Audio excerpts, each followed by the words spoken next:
It's 5 minutes with me.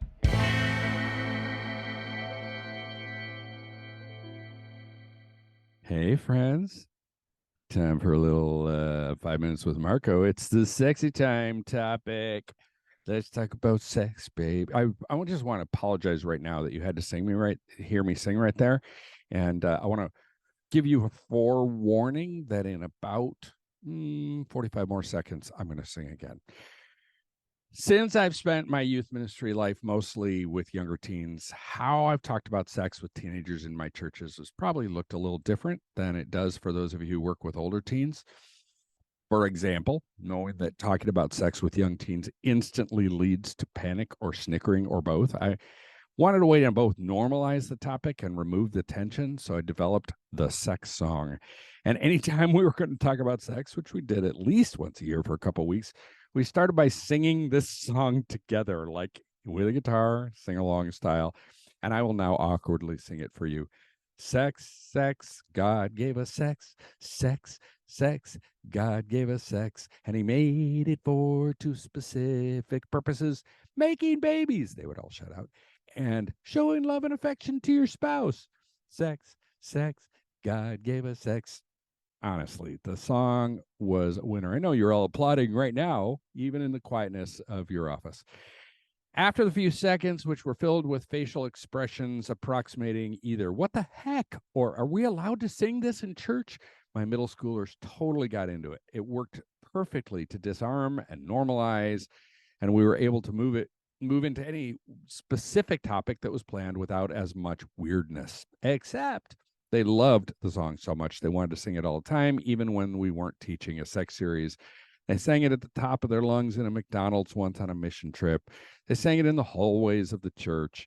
It certainly made me wonder if I'd created a problem for myself.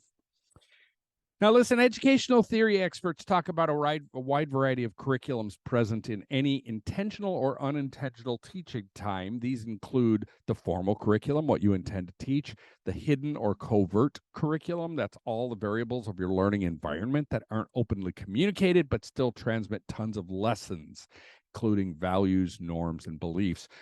Then there's non-formal or experiential curriculum. That's learning, hopefully intentionally, that happens when we're doing stuff together. And then there's one you probably haven't heard of called the null curriculum. That last one, the null curriculum, it's quite simply the topics that we don't talk about. And hear this, because it's really, really important. What we avoid talking about teaches just as much as what we choose to talk about. For example, if you don't ever talk about sex and sexuality with your teenagers, you're communicating a bunch of unhelpful, even inaccurate lessons about sex and sexuality. You're teaching that God, the Bible, church don't have anything to say about this topic. You're teaching unintentionally, maybe, that Christianity is disconnected from the topics that are important to the teenage experience. You're probably even teaching a subtle sex is dirty and shouldn't be talked about negative message, which is completely out of alignment with God's desires and intent for creation. I find that sex is part of the null curriculum in most homes, including Christian homes, and in the majority of youth groups. And that's a huge problem, particularly since our teenagers are indigenous to a hypersexualized culture where they're receiving massive quantities of harmful messages about sex on a daily basis. In short, we have to talk about this. A number of years ago, I was helping an author develop a youth ministry resource on the topic of sex, and he said something that has really stuck with me. He said, most youth workers talk about sex as if it's everything or as if it's nothing. Both of these extremes are really dishonest. Sex isn't everything. When I hear people say that teenagers are a walking ball of hormones, I get uncomfortable. In one sense, this is close to accurate developmentally, since teenagers are being enormously impacted by the God-given hormones that are bringing unprecedented changes to their bodies, minds, emotions, relationships, and faith. But when people make proclamations like that, they're usually implying that teenagers think about nothing except sex 24/7, 365, and it just isn't true. There's at least a little bit of video games or nail polish color in there. Yes, sex and sexuality, those two are not the same thing, are huge issues for teens, as I would suggest God intended them to be, but they aren't everything. To say or imply that they are would be misleading. But sex sure isn't nothing. Apologies for the double negative there.